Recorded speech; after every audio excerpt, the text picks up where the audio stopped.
Mari kita berdoa. Bapa kami dalam surga, sungguh kami bersyukur kepada Tuhan untuk penyertaan Tuhan di dalam hari-hari kehidupan setiap kami, dan hari ini kami boleh bersama-sama berkumpul bersama dengan saudara seiman untuk mengagungkan Tuhan, berdoa dan mendoakan bangsa dan negara kami. Dan sebentar lagi kami akan merenungkan sebenarnya firman-Mu ya Tuhan. Berbicaralah kepada setiap kami, apapun kondisi kami, apapun pergumulan kami ketika kami datang. Tetapi biarlah kami terus menemukan Allah di masa-masa sulit kehidupan kami. Terima kasih Tuhan. Di dalam nama Tuhan Yesus kami berdoa dan bersyukur. Amin. Iya, selamat malam Bapak yang kasih dalam Tuhan. Bersyukur pada Tuhan hari ini kita boleh bersama-sama merenungkan firman Tuhan kembali. Kita akan melandasi tema kita hari ini, yaitu menemukan Allah di masa-masa sulit. Seperti itu ya, kita akan landasi di dalam Kejadian pasal 45, ayat yang pertama sampai dengan ayat yang ke-8. Nanti ayat yang ganjil saya akan baca, kemudian ayat yang genap, silakan Bapak Ibu membaca bersama-sama. Demikianlah firman Tuhan. Yusuf tidak dapat lagi menahan hatinya di hadapan semua hambanya. Lalu ia berseru, "Suruhlah semua orang keluar dari sini." Maka tidak ada seorang pun yang tinggal di situ bersama Yusuf ketika ia menyatakan dirinya kepada saudara-saudaranya.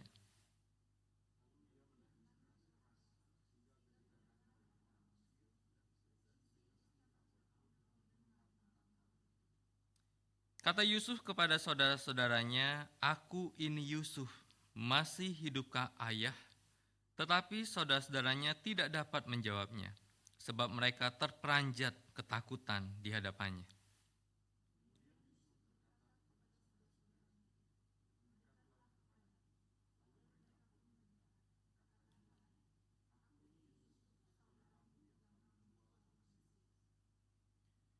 Sekarang janganlah bersusah hati dan janganlah menyesali diri karena kamu menjual aku ke sini. Justru untuk keselamatan hiduplah Allah mengutus aku mendahului kamu.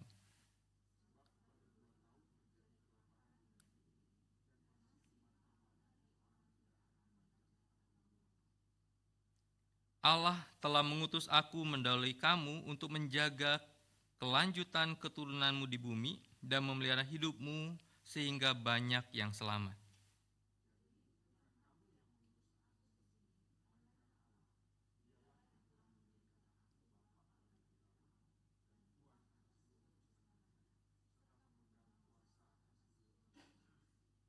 Bapak Ibu, ketika kita bicara tentang tokoh Yusuf seperti itu ya, maka tokoh Yusuf ini di dalam kitab Kejadian itu menarik.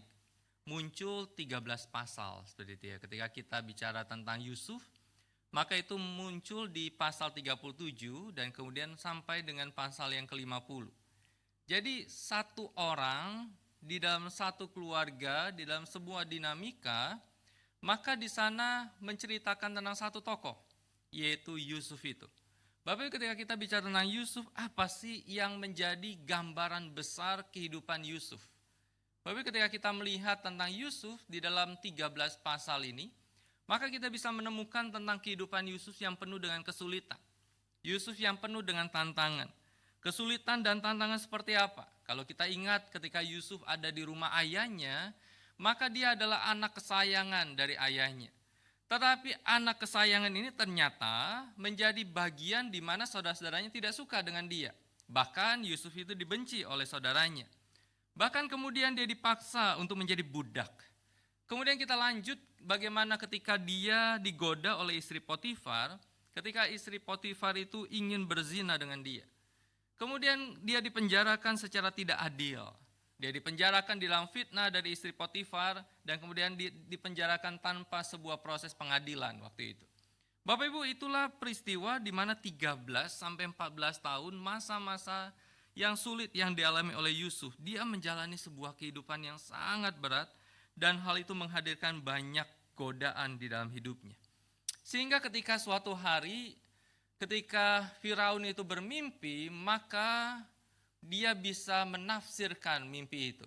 Bahkan singkat cerita di dalam Kejadian pasal 41 ayat yang ke-40, Firaun itu berkata seperti ini, engkaulah menjadi kuasa atas istanaku. Dan kepada perintahmu seluruh rakyatku akan taat, hanya tahta inilah kelebihanku daripadamu. Jadi kalau kita tanya, seberapa besar pengaruh dari Yusuf yang diberikan oleh Firaun kepadanya? Maka kalau kita lihat ayat yang ke-40 ini, maka Firaun berkata gini, engkau menjadi kuasa atas istanaku. Jadi kekuasaan, Yusuf itu memegang kekuasaan di bawahnya Firaun. Bahkan dikatakan perintahmu seluruh rakyatku akan taat. Bahkan dikatakan Firaun berkata gini, hanya tahta ini saja yang membedakan aku dengan engkau.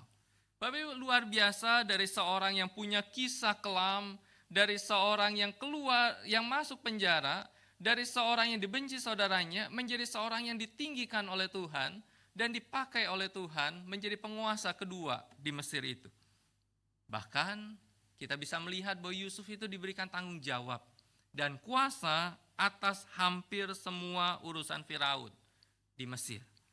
Sehingga ketika kita melihat bagian ini, maka kita bertanya gini, normalkah jika Yusuf itu benci dan membalas dendam?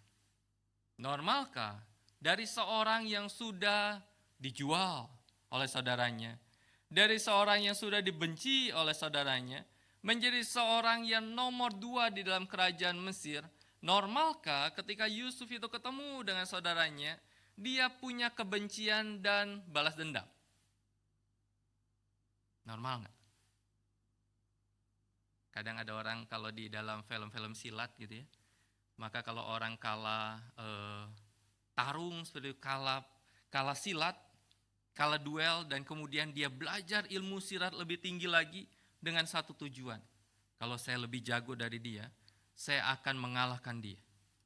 Bapak, ilmu silat atau persilatan itu seperti itu. Ketika kita tanya seperti ini, normalkah jika Yusuf itu benci dan membalas saudaranya? Bapak, ketika kita melihat di dalam ayat yang ke-4b dan ayat yang ke-5, maka dikatakan di sana, aku ini Yusuf, saudaramu, yang kamu jual ke Mesir. Bapak Ibu ingat, kata ini adalah sebuah kata yang kita bertanya, apakah Yusuf lupa peristiwa yang pernah dia alami? Peristiwa berapa tahun yang lalu? Peristiwa 20 tahun yang lalu kurang lebih. Bapak Ibu, ketika kita melihat pada masa itu, belum ada foto keluarga. Belum ada hal-hal yang menjadi pengingatan. 20 tahun itu Yusuf bukan nganggur, 20 tahun itu banyak peristiwa dialami oleh dia, 20 tahun itu dia sibuk di dalam mengelola akan kerajaan Mesir. Tetapi kemudian ketika dia berjumpa dengan saudaranya, dia berkata gini, aku ini Yusuf, saudaramu yang kamu jual ke Mesir.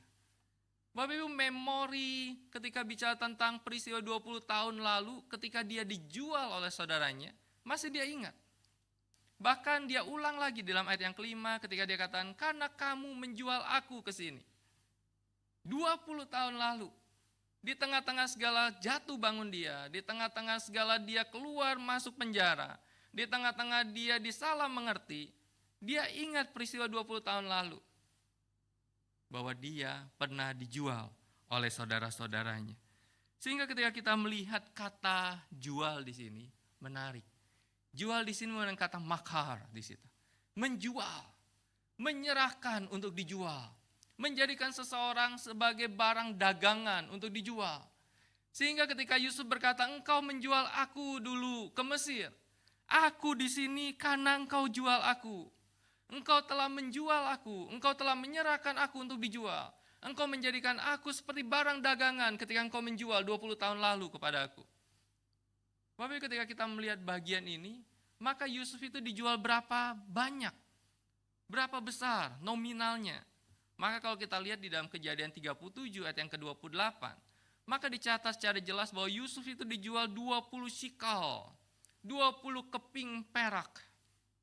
Para penafsir katakan gini, setiap zaman harga budak itu naik. Setiap zaman harga budak itu berbeda. Nah, di dalam zamannya Yusuf ketika dia dijual, maka harga budak itu 20 shikal perak. Dan itu harga umum seorang budak. Sehingga dengan kata lain kita bisa berkata bahwa ketika saudaranya jual Yusuf, maka mereka jual Yusuf bukan jual di dalam batas dia sebagai adik yang dijual. Tetapi mereka memperlakukan Yusuf dijual sebagai seorang budak yang dijual dengan 20 sikal perak itu. Bahkan ketika kita melihat bagian ini, maka ketika Yusuf berkata, aku di sini karena engkau jual. Maka ada peristiwa apa ketika Yusuf dijual? Maka ada peristiwa ini. Bapak Ibu, ketika saudara-saudaranya datang kepada ayahnya, kemudian mereka bawa akan bajunya Yusuf yang dilumuri dengan darah itu. Kemudian saudaranya berkata gini, ayah, anak kesayanganmu ini sepertinya telah diterkam binatang buas, bukankah ini bajunya? Sehingga inilah dia tidak bisa kami temukan lagi, dia sudah mati ditergam binatang buas itu. Bapak Ibu, sang ayah adalah seorang yang sudah tua waktu itu. Dia berduka cita atas kematian Yusuf dari cerita kakak-kakak Yusuf. Sehingga ketika kita melihat ketika Yusuf berkata, engkau jual aku bukan hanya sebatas karena aku dijual seperti seorang budak 20 sikal itu. Tetapi engkau menjual aku karena aku juga akhirnya putus hubungan dengan ayah yang aku kasihi. Ayah yang aku kasih itu menganggap aku sudah mati. Dia sudah putus hubungan itu. Tapi ketika kita melihat tentang hal ini, maka kita bertanya gini, apakah Yusuf ketika dia berkata, engkau menjual aku, itu sebagai tanda kebenciannya kepada saudara-saudaranya? Maka di dalam refleksi saya menemukan bahwa Yusuf tidak menyangkal kesalahan mereka. Kesalahan mereka tetaplah kesalahan. Dosa mereka ketika menjual Yusuf tetaplah kesalahan. Ketika Yusuf berkata, engkau jual aku 20 tahun lalu. Itu salah. Itu kesalahan. Tetapi Yusuf tidak berhenti pada penyataan kesalahan. Ayat yang kelima muncul. Yusuf berkata gini, justru kesalahanmu itu digunakan Allah untuk menyelamatkan hidup dengan Allah mengutus aku mendahului kamu. Bapak Ibu, kalimat Yusuf ini menarik. Menyelamatkan hiduplah Allah mengutus aku mendahului kamu. 20 tahun lalu tindakanmu itu salah. Tetapi tindakan yang salah itu ternyata di balik itu Allah izinkan itu terjadi untuk sebuah karya menyelamatkan hidup. Bapak Ibu, ketika bicara tentang menyelamatkan hidup atau memelihara kehidupan, itu menggunakan kata mikyah. Hidup, tetap hidup, memelihara kehidupan. Kehidupan apa yang dimaksud oleh Yusuf?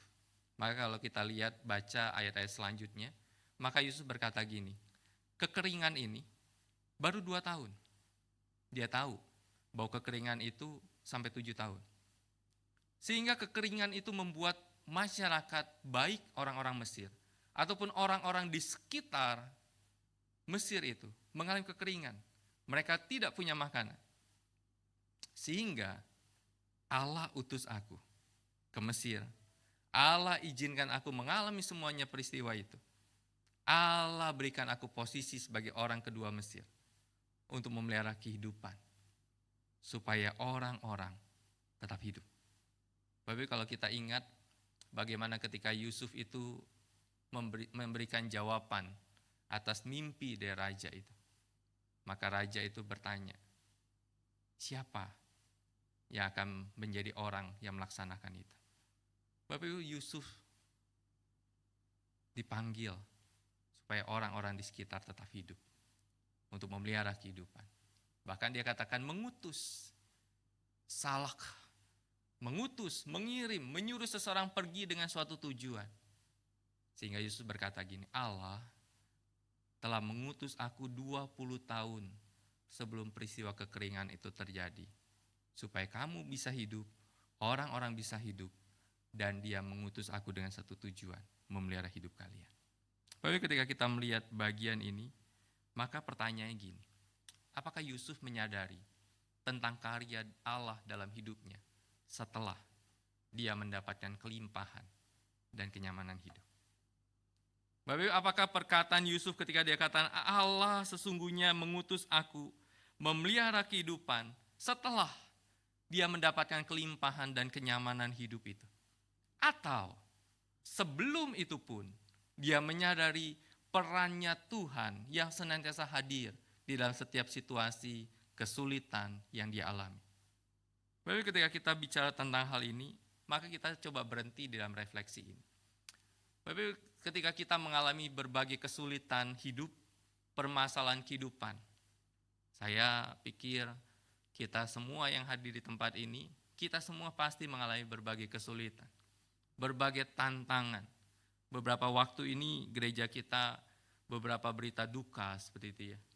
Saya pikir ketika keluarga-keluarga duka mengalami situasi itu, apakah mereka juga menyadari bahwa Allah hadir di tengah-tengah kedukaan? Beberapa waktu ini gereja kita juga beberapa jemaat yang mengalami sakit seperti itu ya. Maka apakah ketika jemaat-jemaat itu mengalami sakit, maka mereka juga menyadari bahwa Allah hadir di tengah-tengah situasi sakit yang mereka alami? Apakah mereka juga menyadari dan mereka berkata, puji Tuhan, Allah senantiasa hadir di tengah-tengah saat-saat sulit hidup saya? Bapak Ibu, di tengah-tengah situasi apapun, kesulitan ekonomi, orang mencari pekerjaan, segala sesuatu, apakah setiap orang bisa berkata gini, puji Tuhan, Allah itu hadir di dalam hidup saya? Atau setelah itu berlalu, baru kita berkata, puji Tuhan, Allah hadir? Itu pertanyaan sama. Apakah pertanyaan ketika Yusuf menyadari tentang karya Allah dalam hidupnya setelah dia mendapatkan kelimpahan dan kenyamanan hidup? Bapak Ibu, ketika saya mempelajari 13 pasal dari kisah Yusuf ini, maka beberapa ayat menceritakan ternyata tidak. Ternyata perkataan Yusuf menyadari karya Allah dalam hidupnya bukan sebatas ketika dia mendapatkan kelimpahan dan kenyamanan hidup, baru dia menyadari karya Allah di dalam hidupnya. Coba kita lihat. Ketika dia digoda oleh istri Potifar, di dalam Kejadian 39 ayat 8 dan 9, maka Yusuf berkata gini, bagaimanakah mungkin aku melakukan kejahatan yang besar ini dan berbuat dosa terhadap Allah? Dia bukan hanya berkata kepada istri Potifar, aku melakukan kesalahan kepada Potifar yang sudah baik itu, yang sudah memberikan aku wewenang yang luar biasa di rumahnya. Tetapi dia ingat ketika dia digoda itu, dia berkata, bagaimana mungkin aku melakukan kejahatan yang besar ini dan berbuat dosa terhadap Allah? Dia tahu. Di tengah-tengah hal yang orang berkata, aduh Yusuf bodoh amat sih, gak ada orang juga yang tahu. Tetapi Yusuf berkata, kalau aku lakukan itu, aku sedang berbuat dosa terhadap Allah dan melakukan kejahatan yang besar itu terhadap Allah. Dia menyadari Allah pun hadir di tengah-tengah situasi yang mungkin orang tidak ada yang tahu di situ. Tetapi Allah tahu. Kisah yang kedua. Di dalam Kejadian pasal 40 ayat yang ke-8. Lalu kata Yusuf kepada mereka, bukankah Allah yang menerangkan arti mimpi? Ceritakanlah itu kepadaku. Bapak Ibu, perkataan Yusuf ini, dia bukan berkata gini, aku yang bisa menafsirkan mimpi. Ayo cerita. Aku bisa tahu mimpimu itu dan aku bisa terjemahkan mimpi itu. Ayo cerita, aku punya hikmat itu. Enggak. Ketika Yusuf berkata, kamu punya mimpi dan kamu gelisah dengan mimpi itu dan kamu bertanya arti mimpi itu, maka Yusuf berkata, bukankah Allah yang menerangkan arti mimpi itu? Bukankah Allah yang hanya bisa menyingkapkan arti mimpi itu? Dia kembali ingat, Allah yang hadir di dalam hidupnya. Sehingga kita bertanya, apakah Yusuf menyadari tentang karya Allah dalam hidupnya setelah dia mendapatkan kelimpahan dan kenyamanan hidup? Maka kita bisa berkata gini, tidak. Dalam segala kondisi kehidupan, Maka Yusuf mengingat Tuhan. Di dalam kondisi kehidupan yang sulit, dia ingat Tuhan. Di dalam kondisi kehidupan yang menyenangkan, di dalam puncak kehidupan, dia juga tetap ingat Tuhan. Dia tidak pernah sebatas ingat Tuhan ketika di dalam situasi yang baik. Tetapi dia ingat Tuhan, termasuk ketika di dalam situasi yang sulit. Dia ingat Tuhan. Bagaimana atau kenapa dia bisa ingat Tuhan? Maka saya pikir ada satu kata yang bisa kita jawab. Relasi. Bapak Ibu, Yusuf bisa ingat Tuhan di dalam semua situasi hidupnya karena dia punya relasi yang terus-menerus dengan Tuhan. Dia punya hubungan pribadi dengan Tuhan. Sehingga hubungan pribadi itu bisa memberikan sebuah kekuatan dalam hidupnya, bisa membuat dia tetap berelasi dengan Tuhan apapun situasinya.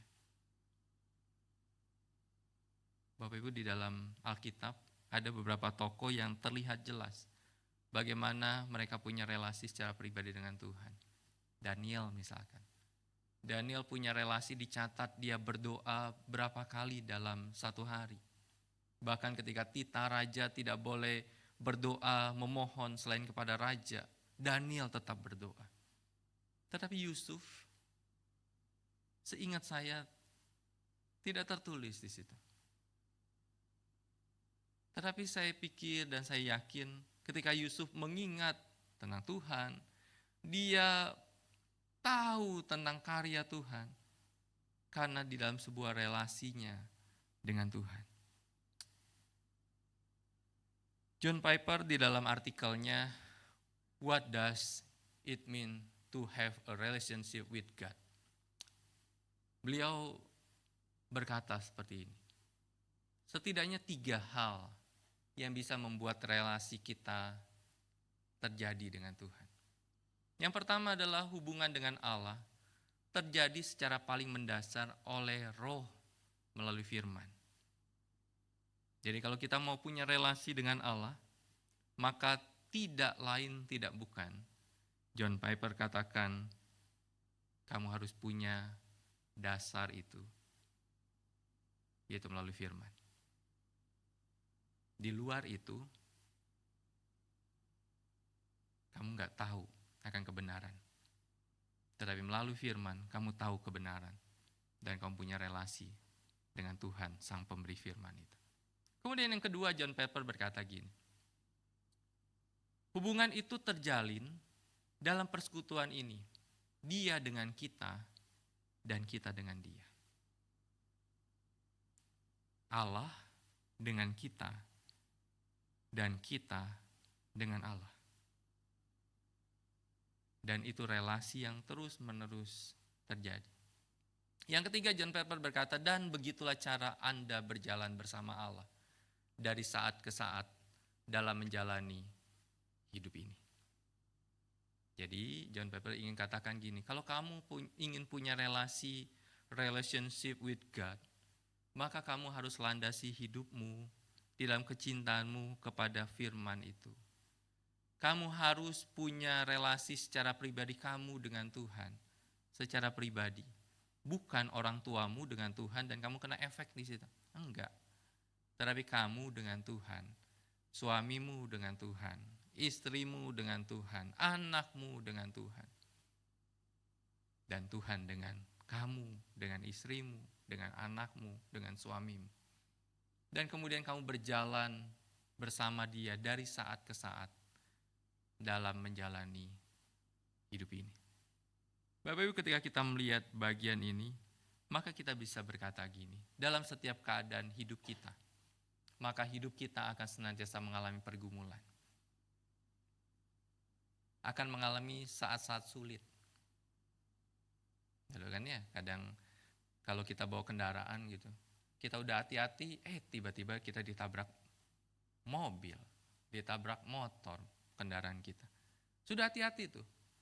Kita sudah waspada, lihat spion, lihat depan, lihat belakang, ditabrak. Kadang situasi-situasi sulit terkadang kita alami. Kita mengalami berbagai pergumulan. Kita sudah jaga kesehatan, sudah jaga makan, kita sudah jaga dengan olahraga. Tetapi kemudian tiba-tiba sakit. Ada situasi-situasi sulit. Bapak Ibu, di tengah-tengah situasi sulit itu, apakah dalam pergumulan itu kita semakin berelasi dengan Tuhan di dalam hidup? Apakah kita semakin berelasi dengan Tuhan dan semakin intens berelasi dengan Tuhan? Sehingga akhirnya menemukan Allah di masa sulit terjadi ketika kita memiliki relasi yang intim dengan Allah di dalam perjalanan hidup kita. Jangan pernah hanya berelasi dengan Allah di masa sulit terjadi ketika kita mengalami masa-masa sulit. Agak susah sih saya pikir ya. Agak susah ketika orang tidak pernah punya relasi dengan Allah ketika hidupnya baik-baik aja. Ketika situasi sulit, dia baru berelasi dengan Tuhan. Bisa sih, tapi agak susah, agak berat. Kalau kendaraan itu agak berat nariknya tuh. Tetapi kalau kita ingin menemukan Allah di masa-masa sulit, bangun itu di dalam setiap waktu-waktu hidup kita. Ketika masa sulit tinggal kita tingkatkan lebih besar lagi. Bapak Ibu, ketika kita melihat bagian ini, pertanyaan adalah apa kita memiliki relasi yang intim dengan Allah di dalam perjalanan hidup kita dengan Tuhan. Sehingga ketika masa-masa sulit kita alami, kita tidak menyalahkan Tuhan. Kita tidak meninggalkan Tuhan, tetapi kita makin dekat dengan Tuhan. Kita semakin berkata gini, Tuhan, gak apa-apa. Mungkin kesulitan ini Tuhan izinkan terjadi. Tetapi di tengah-tengah kesulitan yang Tuhan izinkan terjadi, biarlah Tuhan berjalan bersama kami. Bapak Ibu, 2 bulan ini bukanlah waktu yang mudah di dalam perjalanan kehidupan kami seperti itu ya. Tetapi di setiap doa, setiap proses yang kami lewati, selalu saya berkata gini di dalam doa saya sama Tuhan. Tuhan, teruslah berjalan bersama kami. Tuhan, janganlah tinggalkan kami. Tuhan, sekalipun misalkan proses ini harus kami lewati, dan mungkin cukup panjang, tetapi teruslah berjalan bersama kami. Bapak, biarlah itu yang menjadi perjalanan hidup kita. Saya tidak tahu bagaimana pergumulan kita, kesulitan kita. Mungkin kita berkata, Musa, saya belum ada pergumulan yang berat. Puji Tuhan, berarti terus bangun hubunganmu dengan Tuhan ketika situasimu belum berat. Atau mungkin kita berkata, Musa, saya sudah mulai mengalami pergumulan yang berat. Saya katakan, puji Tuhan, mulai bangun, terus tingkatkan hubunganmu dengan Tuhan. Kalau mungkin kita katakan, Musa, saya sudah mengalami pergumulan yang sangat berat. Saya berkata, puji Tuhan, terus tingkatkan hubunganmu dengan Tuhan. Karena di tengah-tengah masa-masa sulit itu adalah waktu di mana Tuhan dan kita semakin punya hubungan yang semakin dekat. Bapak, biarlah Tuhan memberkati setiap kita. Kita berdoa.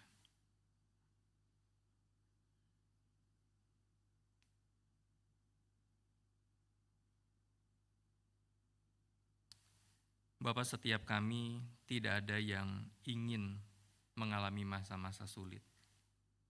Setiap kami di dalam doa-doa kami kepada Tuhan, pasti doa-doa yang meminta berkat, meminta kelancaran, meminta kesehatan, meminta usaha yang berjalan lancar. Tetapi terkadang realita hidup yang kami alami, kami mengalami masa-masa sulit. Kami mengalami situasi-situasi yang tidak terduga, yang membuat kami mungkin merasa bahwa kenapa itu yang kami alami, harus kami alami. Tetapi Tuhan, biarlah di tengah-tengah masa-masa sulit yang kami alami, kami menemukan, malah kami semakin menemukan Tuhan. Malah membuat kami semakin dekat dengan Tuhan. Malah membuat kami semakin bertumbuh secara iman kami kepada Tuhan. Malah membuat kami semakin berelasi satu dengan yang lain, membangun dan memiliki kehidupan doa, kehidupan spiritual yang semakin dekat dengan Tuhan. Bahkan Tuhan berkata, kami dipanggil untuk memikul salib dan mengikut Tuhan.